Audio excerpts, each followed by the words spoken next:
Le 7 avril 2012, le parc Astérix marque un grand coup en ouvrant une nouvelle zone thématique dans laquelle se trouve une montagne russe pharaonique qui deviendra vite la nouvelle vedette du parc. Ce roller coaster arrive au moment opportun puisque le parc connaît de nombreuses difficultés depuis quelques années. Vous l'aurez compris, aujourd'hui nous allons parler d'Osiris.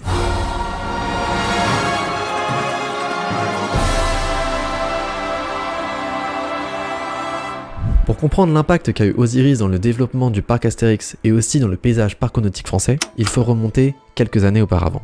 Le parc Astérix était alors loin d'être le parc que l'on connaît maintenant. En effet, son histoire regorge de moments compliqués. Et des déconvenus, le parc en a connu un paquet. Cela commence dès son ouverture, puisque 20 000 personnes se présentent alors aux portes du parc pour la première journée, 25 000 lors du jeudi de l'ascension suivante. Mais cela n'est pas vraiment une bonne nouvelle. Les visiteurs sont trop nombreux à se présenter aux portes du parc, puisque celui-ci est calibré pour accueillir 15 000 personnes par jour au maximum.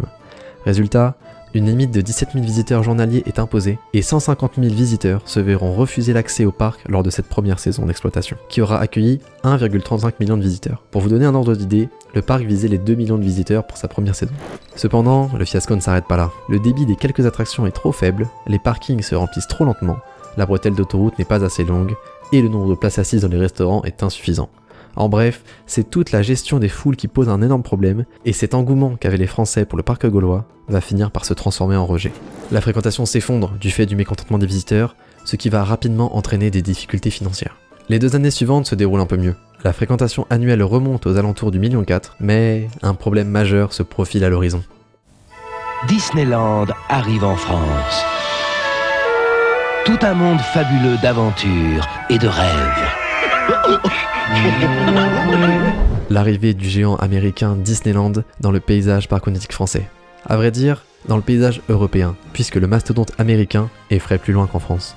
À cette époque, c'est le parc Efteling situé aux Pays-Bas qui est le leader du marché en Europe, avec 2,7 millions de visiteurs annuels. Le directeur de ce parc propose même aux différents parcs européens non concurrents compte tenu de leur situation géographique de former une collaboration en réponse à l'arrivée de Disney en Europe. En 1993, Great European Theme Park est fondé et ses membres sont Europa Park, Alton Tower, le parc Astérix, Efteling et Liseberg. Nombreux sont ceux qui pronostiquent la fermeture du parc Astérix face à l'ampleur de Disney. Mais fidèle à son image, l'irréductible parc Astérix fait mentir ses détracteurs et réussit la cohabitation avec Disney. Cependant, la survie du parc n'était pas assurée au départ. Après une baisse de 30% de sa fréquentation lors de l'ouverture du parc Disney, les 2 saisons qui suivent sont catastrophiques. Des mesures drastiques sont prises par la direction du parc, oscillant entre licenciements et restrictions budgétaires. Alors, comment le parc gaulois a-t-il fait pour survivre ? Eh bien justement, parce qu'il est gaulois. Le parc reçoit l'affection du public français en tant que produit français, et bénéficie même du rayonnement de Disneyland, celui-ci faisant entrer la sortie dans un parc d'attractions dans les habitudes de loisirs des Français. Durant les prochaines années, le parc Astérix ne cessera sa croissance, malgré un rythme lent, tout en voyant le mastodonte américain devenir progressivement un des lieux touristiques les plus visités d'Europe. Mais cette croissance lente rime avec croissance fragile, et les années 2000 vont être compliquées pour le parc. Le manque de nouveautés importantes depuis le Transdémonium en 2003 est une des causes de cette période compliquée. Les visiteurs se lassent. De nombreuses polémiques autour du Delphinarium, pointant du doigt les conditions de vie déplorables des dauphins vivant au parc Astérix éclatent. Par-dessus cela viennent s'ajouter des tensions entre visiteurs qui viennent créer un sentiment d'insécurité au sein du parc. Mais le véritable coup de massue survient en 2006, lorsqu'un enfant de 6 ans perd tragiquement la vie dans une attraction aquatique appelée Descente sur le Styx. L'image du parc ainsi que la fréquentation commence alors à baisser légèrement. En 2007, le parc est relégué derrière le Futuroscope en termes de fréquentation à la 3e place des parcs français. Derrière ce changement symbolique, le constat est sans appel. Il faut redresser la barre. Les premiers signes positifs donnés par le parc commencent dès 2008, avec l'ouverture d'une Madhouse nommée le Défi de César, jusqu'ici le plus gros investissement du parc depuis son ouverture. On parle d'un ajout ayant coûté la somme de 11 millions d'euros tout de même. Et cette attraction est une vraie réussite, autant auprès des visiteurs que du côté de la réalisation, puisque l'intérêt de celle-ci commence dès la file d'attente. On y retrouve des pré-shows servant à mettre dans l'ambiance et dans l'univers de l'attraction, le tout justifiant parfaitement le ride final. Malheureusement, cette attraction est délaissée depuis quelques années. Les installations se sont dégradées et les premières salles de pré-show ne sont même plus accessibles. C'est vraiment dommage pour les malheureux comme moi n'ayant pas eu l'occasion de tester l'attraction sous son plus beau jour. Pour en revenir en 2008, c'est aussi la descente sur le Styx qui rouvre ses portes sous un nouveau nom, Romus et Rapidus. En effet, l'ancien nom fait froid dans le dos quand on repense à cet événement macabre. Par ailleurs, de nombreuses modifications ayant pour objectif d'améliorer la sécurité ont été apportées à l'attraction afin que le drame connu en 2006 ne se reproduise plus jamais. Une fois la saison 2008 terminée, les chiffres tombent. La fréquentation est en hausse de 12%, le parc ayant accueilli 1,8 million de visiteurs cette année-là. Les investissements portent donc leurs fruits. De ce constat simple découle une idée. Une idée qui, une fois enfouie suffisamment profondément dans l'esprit des gérants du parc, permettra de mener un investissement encore plus grand que le défi de César. En attendant la réalisation de cette idée, le parc met en place en 2009 l'événement Peur sur le parc, qui se déroule pendant la période d'Halloween, période qui deviendra rapidement la période la plus fréquentée du parc. Il semblerait que c'est encore une réussite pour le parc gaulois, qui se relève doucement de ces dernières années difficiles. Les 2 années suivantes ne seront pas remplies de nouveautés, car cette idée d'un investissement massif est prête à sortir de terre. Et c'est ainsi que le projet d'une nouvelle zone thématique incluant le coaster le plus ambitieux de France est lancé. Le parc Astérix se lance alors dans son plus gros projet depuis sa construction en 1987. Ce projet aura nécessité 3 ans de conception. Il est constitué principalement de la nouvelle zone thématique et de sa nouvelle montagne russe. Parlons d'abord de la zone en elle-même. Celle-ci mesure 2,5 hectares, soit 10% de surface supplémentaire pour le parc. C'est une zone thématique sur le thème de l'Égypte qui a été choisie afin de reconquérir le public français, et ce choix est plutôt malin. Ce thème attire fortement les adeptes de la bande dessinée, puisque l'album Astérix et Cléopâtre représente l'album le plus vendu de la licence, sans compter aussi sur le succès du film Astérix et Obélix Mission Cléopâtre d'Alain Chabat, à cette époque 3ème au palmarès des meilleures ventes au cinéma français, et certainement l'une des œuvres les plus appréciées des aventures du Gaulois. Pour valider le tout, des sondages ont été faits au sein des visiteurs du parc Astérix, et ceux-ci confirment encore une fois l'intérêt de la zone Égypte. C'est dès 2010 que les visiteurs du parc Astérix et les conducteurs de l'autoroute A1 auront l'occasion de constater le chantier de cette nouvelle zone. En effet, cette zone se situe proche de l'autoroute, et cela n'a rien d'un hasard. Le parc prévoit d'utiliser la vitrine offerte par sa proximité avec l'autoroute afin d'attirer la curiosité des passants. Afin de leur donner envie, le plan est très simple. Construire la nouvelle montagne russe de 35 mètres de hauteur, juste à côté de l'autoroute. Le défi de César était un investissement orienté vers les familles. Il est important pour le parc de se tourner maintenant vers un public adolescent, adepte de sensations fortes, en achetant un coaster sensationnel à forte capacité. Afin d'impressionner les passants curieux, ce coaster présente 2 atouts. Premièrement, la première descente est située juste à côté de l'autoroute. Deuxièmement, cette descente est très impressionnante. C'est même une première pour le type de roller coaster choisi par le parc. En parlant du type de coaster, le parc a opté pour un inverted coaster de chez B&M, jusqu'alors très peu connu des Français. Les puristes auront à cœur de préciser qu'un coaster au modèle similaire existait déjà en France à Walligator depuis 2010, cependant, il y a très peu de chances que le parc gaulois s'en soit inspiré. L'idée était forcément dans les cartons bien avant le début de ce chantier en 2010. Même si le parc ne s'est pas inspiré de The Monster pour la réalisation d'Osiris, il s'est fortement inspiré d'autres parcs. Mais attention, cela n'est pas une mauvaise chose, au contraire. Pour le modèle, c'est le coaster Black Mamba, situé à Phantasialand en Allemagne, qui aura servi d'influence d'après le scénographe à l'origine d'Osiris. A vrai dire, quelques années plus tard, c'est Taron du même parc qui servira de moteur pour le choix d'un launch coaster Intamin pour Toutatis. C'est à se demander si Fly réussira à porter son influence dans notre parc français.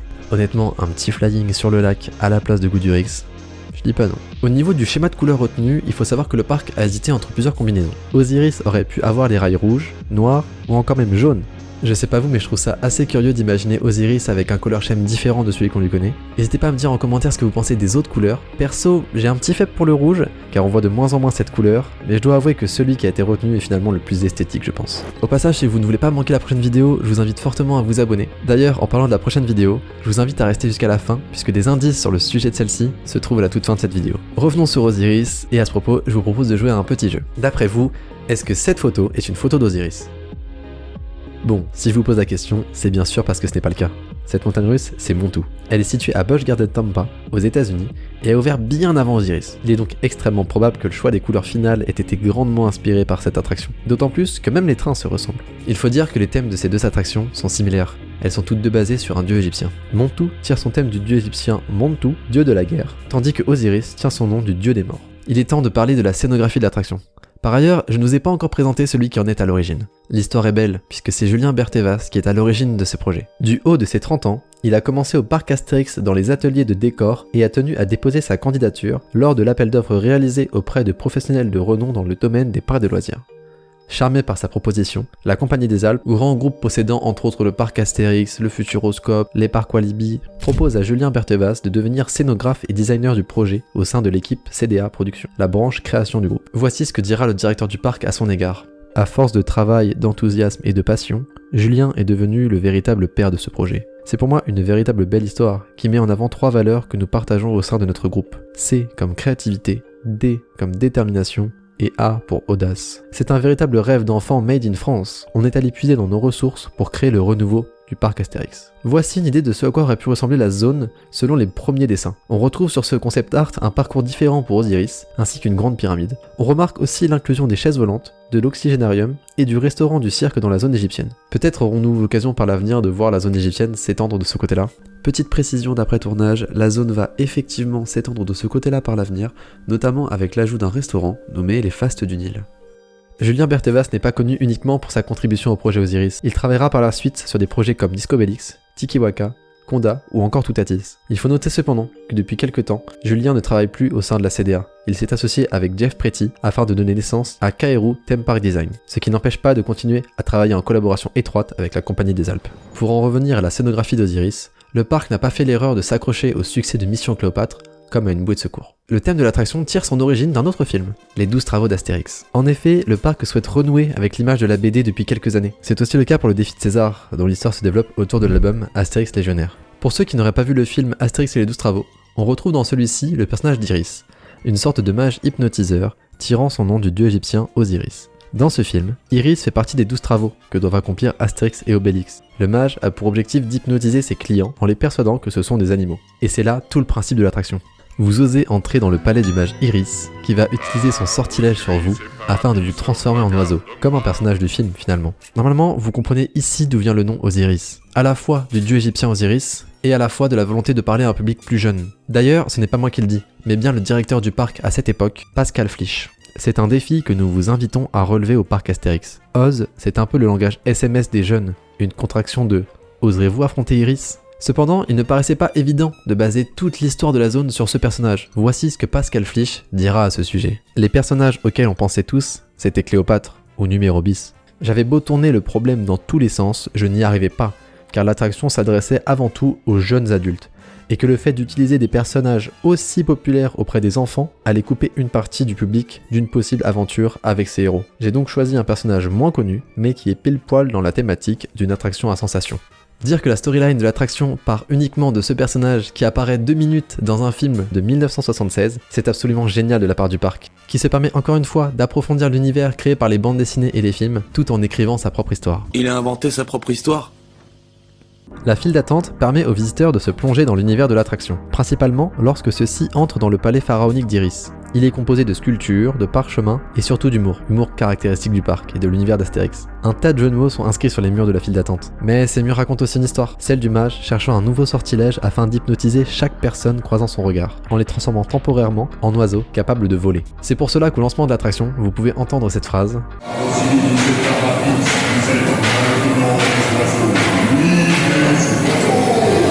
Au niveau de l'agencement de la file d'attente, on retrouve à l'entrée de celle-ci un portail avec les 2 grands dieux invoqués par Iris lors de son sortilège, Osiris et Apis. S'ensuit alors une partie extérieure représentant un oasis, puis une partie couverte pour les 20 dernières minutes. Dans cette partie couverte, qui représente le temple d'Iris à son effigie, on retrouve principalement 4 salles. La première salle permet aux visiteurs de prendre contact avec l'univers d'Iris. On y retrouve un décor en perspective forcée ainsi que des escaliers improbables. La deuxième salle est dédiée à la mégalomanie du mage. On y retrouve une grande statue de celui-ci, ainsi qu'une liste des sortilèges qu'il a réussi à perfectionner. En s'infiltrant par le sarcophage, les visiteurs peuvent accéder au 3e espace, le laboratoire d'Iris. On y retrouve parchemins, potions, formules magiques, et on en apprend plus sur le sortilège qu'il est en train de mettre au point, mélangeant hypnose et lévitation collective. Enfin, les visiteurs sont invités dans la dernière salle, représentant la gare du coaster. Cette gare est magnifique, mais au-delà de l'aspect visuel, on n'a pas encore parlé de l'ambiance sonore de celle-ci. Que ce soit dans la file d'attente ou de l'entièreté de la zone, les visiteurs peuvent profiter d'une bande-son spécialement conçue par le compositeur Patrice Perrieras, ayant déjà travaillé sur le défi de César. Sa création aura demandé plus d'1 an et demi selon le compositeur, qui livrera finalement 2 boucles de 75 minutes au parc. La première boucle est utilisée dans l'ensemble de la zone, tandis que la deuxième uniquement dans la file d'attente de l'attraction. C'est un orchestre symphonique de 120 musiciens qui peuvent être entendus au moment le plus intense de la boucle. C'est le 7 avril 2012 que le parc inaugure enfin l'ouverture de l'attraction publique et le parc met le paquet. Projections, fontaines, flammes et feux d'artifice, l'inauguration est un succès.